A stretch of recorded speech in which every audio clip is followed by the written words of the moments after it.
Olá a todas e todos que estão acompanhando o primeiro simpósio brasileiro Território, Cidade e Arquitetura, organizado pela Univag, a quem eu agradeço enormemente a oportunidade de participar, ainda que seja assim, né, com uma palestra que está sendo transmitida gravada, mas para nós é uma alegria aqui do Instituto de Arquitetura e Urbanismo poder contribuir com o mestrado acadêmico aí que a Univag desenvolve. Quero agradecer muito também a colega Jane Godoy, que nos convidou, e também o colega Rodrigo Lima, professor da Univag também, que foi nosso colega aqui no IAL, no nosso grupo de pesquisa URBS, História do Urbanismo da Cidade e da Habitação. Eu sou Eulália Portela Negrelos, professora aqui do IAL, também do programa de pós-graduação em Arquitetura e Urbanismo,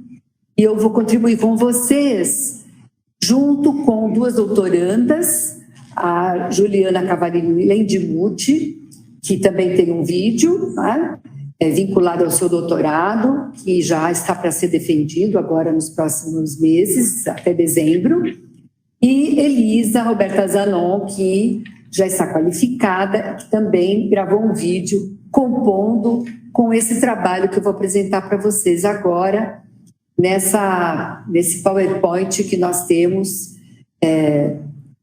para contribuir com a discussão de vocês, né? E também nós estamos à disposição, né? Então, eu vou trabalhar com vocês um grande tema que é derivado da minha tese de livre docência, onde eu trabalhei recortadamente o período da ditadura militar, ou seja, todo o sistema financeiro da habitação, que foi centralizado do ponto de vista normativo e financeiro no Banco Nacional da Habitação, com os operadores públicos e privados, e eu me detenho nas operadoras públicas, que são as companhias de habitação, que foram criadas em todo o Brasil, num âmbito regional. Seja regional vinculado a um polo municipal, não é? Ou de região metropolitana, ou então do próprio estado, tá? Como é o caso, por exemplo, do Paraná, que a Elisa apresenta para vocês, que é a Coab Paraná, e também o Cefal, que é o Serviço Federal de Habitação e Urbanismo, que foi, então, responsável por capitanear toda a produção do planejamento integrado nos municípios por todo o Brasil. Então, esse foi o meu recorte da livre docência, mas a partir daí eu ampliei o meu escopo temporal, porque nós entendemos que esse período, né, do segundo ciclo do desenvolvimentismo da ditadura militar tem uma inércia nesse modelo empresarial estatal até 98. Então, nós compreendemos isso, portanto, delimitamos essa pesquisa que eu vou apresentar em grandes linhas para vocês agora.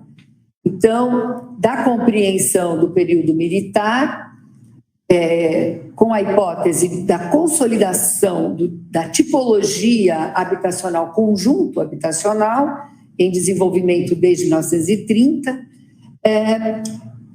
a gente amplia, então, para entender essa habitação social, entendida como habitação estatal, na produção do espaço no estado de São Paulo.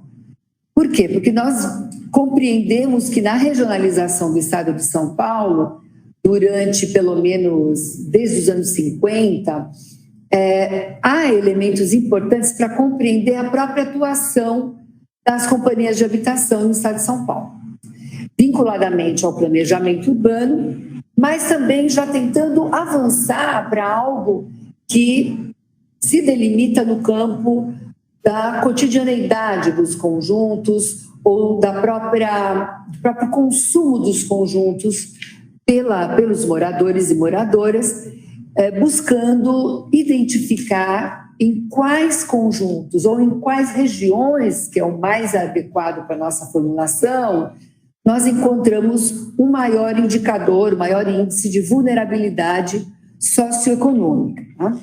Por isso, nós estamos Juliana, Elisa e eu, nesse eixo temático que vocês colocaram no simpósio, né? Entre outros, o território e a segregação socioespacial. Tá? Então, nós vamos entender, do ponto de vista da história da política estatal, né, da produção habitacional, nós vamos entender o período de 30 a 64 como as origens e o auge do desenvolvimentismo no Brasil. Segundo o Ricardo Biochowski, ele é o primeiro ciclo do desenvolvimentismo, e nós temos que entender o desenvolvimentismo num tripé, né? O tripé do Estado intervindo na economia, na produção em vários setores da vida nacional, também na chave do nacionalismo e buscando a industrialização, como se efetivou a partir da Segunda Guerra Mundial. Então, quando nós chegamos no período da ditadura militar, estritamente de 64 a 85, Biochowski nos coloca, então, que nós estaríamos no segundo ciclo desse desenvolvimentismo, já com um traço totalmente autoritário, nesse sistema financeiro da habitação, com o BNH, as Coabs e o Serfal, dessa estrutura institucional, sempre lembrando que nós estamos nessa pesquisa ainda muito vinculados à história das instituições, mas eu já destaco que nesse sistema, o que está nos interessando muito como algo bastante especial é que as companhias de habitação estruturaram o seu próprio banco de terras. Essas terras eram públicas. Então, as Coabs são empresas estatais, autárquicas, de capital misto, ou seja, são sociedades de economia mista. Assim, elas já são autorizadas pela Lei 4380 de 64 de agosto, que cria esse sistema. E também no planejamento integrado, entendendo, então, os planos diretores de desenvolvimento integrado como instrumentos importantes para tentar explorar o quanto a habitação está prevista dentro desse planejamento. Nessa palestra de hoje, eu não vou desenvolver muito essa parte, né? Vocês perceberão. Mas, pelo menos, eu deixo aqui um quadro para possíveis e oportunas novas interlocuções. Bom, em 86, nós já estamos com a ditadura militar finalizada, né? Nós já tivemos uma transição institucional no Congresso Nacional para a redemocratização. Em 86, o que ocorre é que, entre algumas alternativas para a vida do BNH, a alternativa que foi escolhida foi a sua extinção. Tá? Então, com a extinção do BNH, nós identificamos um período de 86 a 98 que nós consideramos inercial. Por que inercial? Porque essas empresas públicas ainda são importantes na produção de habitação, financiadas agora pela Caixa Econômica Federal, que é herdeira de todo o patrimônio do BNH, que não é pouco, é patrimônio imobiliário, patrimônio mobiliário, e tem um patrimônio incrível, super importante, de recursos humanos, de uma cultura técnica, né? Então, com esse financiamento, as Coabs continuam atuando, né, nas suas regiões, e, ao mesmo tempo, a gente percebe uma penetração no campo do planejamento dessa noção de estratégia, né, os planejamentos estratégicos, né, dos municípios. Então, é muito importante essa delimitação para os nossos objetivos, por quê? Porque em 99, a Caixa Econômica Federal finalmente lança um programa. Ela fica, desde que ela herdou o BNH, não teve programa nenhum para habitação social, os programas estavam muito dispersos, né, na instância federal, e a Caixa Econômica Federal organiza um programa que é o de arrendamento residencial, o PAR, e aí há uma mudança de modelo, porque Essas terras públicas que as companhias de habitação organizavam, compravam, né, e traziam para o seu patrimônio para poder fazer os conjuntos habitacionais, mesmo que ainda a gente deva registrar e considerar que na mesma chave das terras mais baratas, né? Então, para alguns municípios, essas terras se mantêm na periferização, então isso faz parte de todo um processo de produção de espaço que não inicia no período do BNH, evidentemente, mesmo no período anterior do sistema dos institutos de aposentadoria e pensões, da fundação da Casa Popular. Nós, estudando esse período com várias outras colegas, a gente percebe que muitos dos conjuntos também são construídos pelos IAPs, pelo seu próprio banco de terras, cada IAP fazia, numa lógica de terras baratas, e a terra barata é aquela terra sem infraestrutura mais distante do centro, né? Então, de qualquer maneira, nesse momento, o modelo novo, esse modelo de parceria público-privada, muda muito. Por quê? Porque são os proprietários, junto com os incorporadores e as construtoras, que vão oferecer projetos nas suas terras para as prefeituras que se qualificam, junto à Caixa Econômica Federal, que demonstram uma demanda. Então, muda muito. O modelo é muito diferente e eu só estou aqui ressaltando um aspecto, o aspecto da questão do domínio fundiário, do domínio imobiliário. E essa lógica da oferta das terras privadas para a produção dos conjuntos via Caixa Econômica Federal também será reproduzida no Minha Casa Minha Vida em 2009.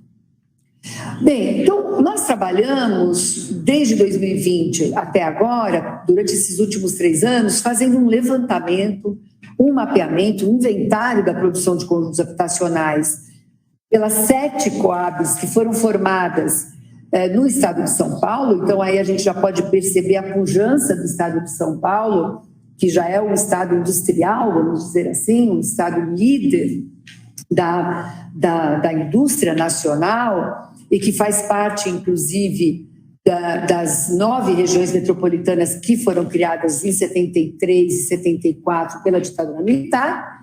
Então, essas 7 Coabs são, por ordem de criação, né? 3 Coabs de 65, a São Paulo, a Santos e a Campinas.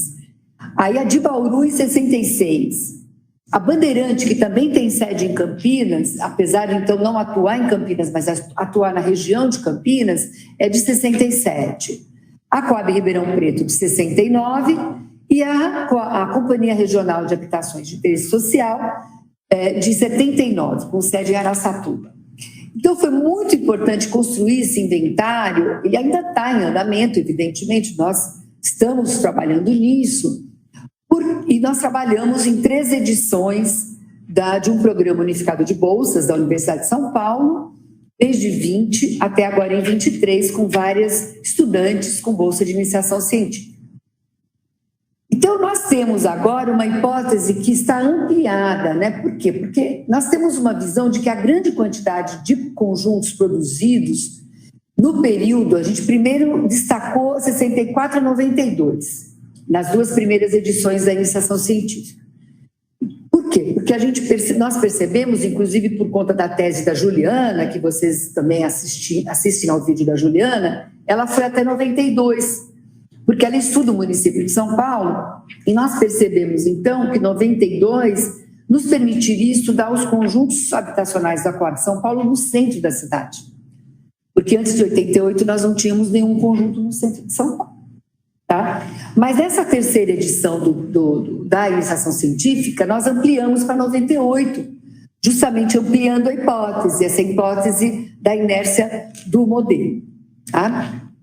E nós conseguimos, então, elementos para refletir e explorar, né, a expansão urbana municipal e regional, vinculada à intensificação da urbanização e da industrialização no estado de São Paulo. Então, o conjunto habitacional, ele tem um peso importante na produção do espaço nos municípios paulistas, como a gente, então, consegue perceber. Eu vou mostrar um mapeamento logo mais, em 3 dinâmicas. A dinâmica da produção habitacional a partir do conjunto e as Coabs disputando localizações, né, na escala regional. A dinâmica da regionalização do estado de São Paulo, particularmente com interesse na metropolização a partir de 73, e o processo de planejamento urbano, principalmente os municípios, com planos diretores financiados pelo Serfal na década de 60 e 70, né, que é a dimensão que eu não exploro muito aqui, dado o tempo que eu tenho. Tá? Bom, então, essa extensão da periodização eu já me referi, né? Articulando essas 3 dinâmicas, né? Eu consigo trabalhar aqui no grupo de pesquisa também ampliando as perguntas para os graus de vulnerabilidade social e econômica que foram gerados na produção do espaço urbano e regional no estado de São Paulo, a partir da produção da habitação social, nessa forma urbana conjunto habitacional. E eu consigo avançar nas análises, na distribuição dos conjuntos do Estado, que a gente já vem fazendo desde estudos anteriores.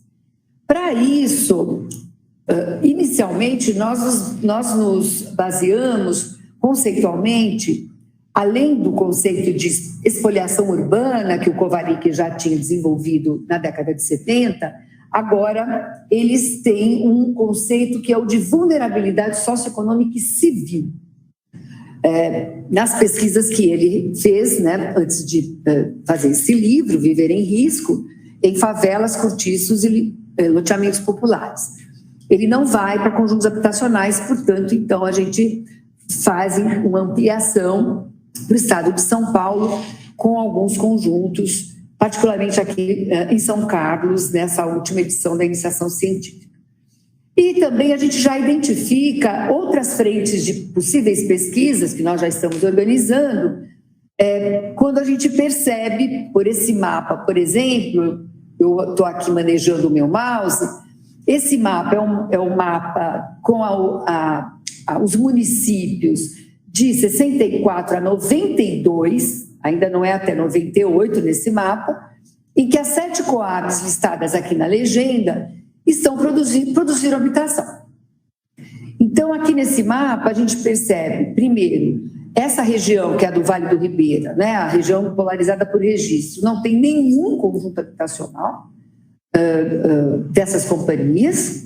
A região do Vale do Paraíba e Litoral Norte, que é uma região metropolitana desde 2012, só tem 2 municípios com um conjunto habitacional em cada um da Coab Bandeirante, em que pese, né, que é uma região muito industrializada, então nós estamos desenvolvendo perguntas, né, para essa região, que é diametralmente oposta à do Vale do Ribeira, onde a indústria não se desenvolveu e onde nós temos uma alta densidade de instrumentos de proteção ambiental. Outra observação importante nesse mapa é, então, a distribuição desses conjuntos. Então, a gente tem pelas cores, inclusive, tirando São Paulo e a Baixada Santista, que se limitaram às suas próprias regiões, nós observamos que outras Coabs se expandiram para fora das suas regiões. A Coab Ribeirão Preto, que é essa que produz em laranja aqui, né? A Coab Bauru, que é essa que produz em vermelho, tá? São 2 Coabs que disputam muito, porque nós temos aqui as bolinhas que vão sobrepondo. Eu vou pegar o município de São Carlos, que é esse que está aqui no meu mouse. Então, ele tem Ribeirão Preto, Bauru e Bandeirante. Além de ter desenvolvido também, na década de 80, criou a sua própria instituição, que é a PROAB, né? Que é a Companhia Pro Habitação de São Carlos, né? Que também tem seus conjuntos habitacionais. Bem, então, nessa competição, né, que a gente está verificando, né, nós também temos esse outro mapa, Desculpem, vou voltar para mostrar para vocês também as 9 regiões metropolitanas que existem hoje no estado de São Paulo, tá? Então, São Paulo, que é de 73, a primeira depois de São Paulo foi a de Santos, em 96, Campinas, em 2000, aí nós temos 12 anos, em 2012, Vale do Paraíba e Litoral Norte, que está aqui. Em 15, Sorocaba, que também tem várias COBs atuando, né? Vocês veem, tem Bauru, tem Campinas, tem Bandeirante, e também tem a própria Cris, veio construir aqui, ela é lá de Araçatuba e ela veio construir aqui, incrível isso. E depois, em 2016, tem um salto, se salta que a região central, justamente a região de Araraquara, São Carlos, é saltada, e se forma a região metropolitana de Ribeirão Preto, em 2016. Em 2021, tem um fato inédito, são 3 regiões metropolitanas criadas no mesmo ano, que é Jundiaí, Piracicaba e São José do Rio Preto, que é a primeira mais ao oeste, vamos dizer assim, inclusive do norte do estado de São Paulo, mais a oeste nessa chave, né, que é sudeste e nordeste do desenvolvimento histórico de São Paulo. Nesse mapa, nós temos até 98, então a gente já percebe que temos um pouco mais de municípios com conjuntos habitacionais. E aqui é um mapa estrito do período militar, tá? Ou seja, com um ano a mais, né? Até o BNH ser extinto. Então a gente percebe a diferença. Por quê? Vou pegar só aquela que dá mais diferença para a gente ver aqui, que é o amarelo, né? A Coab vinculada, a companhia vinculada ao extremo oeste, né? Que é Araçatuba. Vocês veem, como ela é criada em 79, nós temos poucos municípios aqui até 86 atendidos. Vocês veem aqui, né, em 98, como ela se estende, porque, claro, ela é a grande companhia que vai produzir vamos dizer, nesse eixo oeste do estado de São Paulo. Então, para nós irmos fechando, o que nós temos aqui? Do ponto de vista conceitual e teórico, nós temos uma produção habitacional que nós devemos considerar como componente fundamental da produção do espaço, isso está em Henri Lefebvre, que o colega Rodrigo Lima estuda bastante, né? E que é um grande estudioso das relações que Lefebvre estabelece num quadro teórico-metodológico, e também de Milton Santos, né? Inclusive, toda a América Latina nos permite trabalhar nessa chave. Tá? O conjunto habitacional, desde esse movimento moderno, né, que vai consolidando o conjunto residencial, quando nós chegamos nesse período, ele está totalmente consolidado, e hoje, eu até pergunto para vocês, nós não vou ter o feedback, mas eu acho que nós pensamos em alojamento popular, a primeira coisa que nós pensamos é conjunto habitacional. Então, isso já está muito consolidado, inclusive projetualmente, né, nos nossos projetos urbanos, até na formação, até no próprio curso de graduação. Então, para isso, nós temos que entender que há, na produção dos conjuntos, né, uma série de contradições da ação do Estado capitalista, né? E essas contradições, elas estão na própria produção da habitação, na questão do capital imobiliário, capital da indústria da construção, das localizações desses conjuntos, nos aspectos regionais da aglomeração, seja metropolitana ou urbana, e eu sei que Cuiabá é uma região metropolitana, né? Tem os seus municípios coligados, eu conheço Cuiabá, né? Eu trabalhei em Cuiabá aí, como consultora, no começo dos anos 2000, gosto muito de Cuiabá, tenho muita saudade de Cuiabá, e estou muito contente de poder citar Cuiabá, né? Porque a gente pode fazer um diálogo, inclusive, desse fenômeno em Cuiabá e região.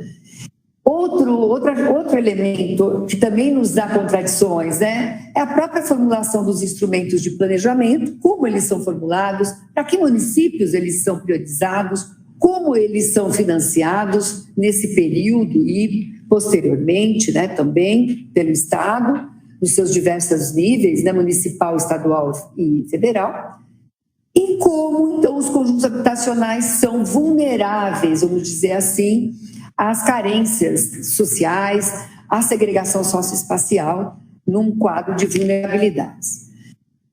E para nós é muito importante sempre retomar Friedrich Engels, né, na sua questão da habitação, que o ano passado fez 150 anos, e nós, inclusive aqui no IAL, o URBS fez um colóquio, né, lembrando 150 anos da questão da habitação, cujas questões estão ainda vigentes até hoje.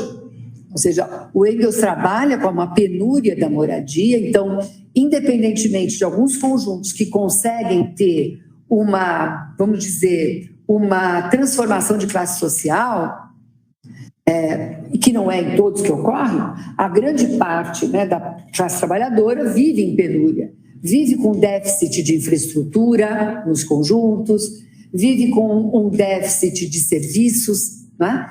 Então, esse problema da habitação, ele não se resolve numa totalidade, porque o próprio sistema capitalista não quer resolver esse problema, né? E o Estado capitalista não vai atuar para acabar com esse problema, porque é um problema que os capitalistas não querem resolver, que quanto mais carência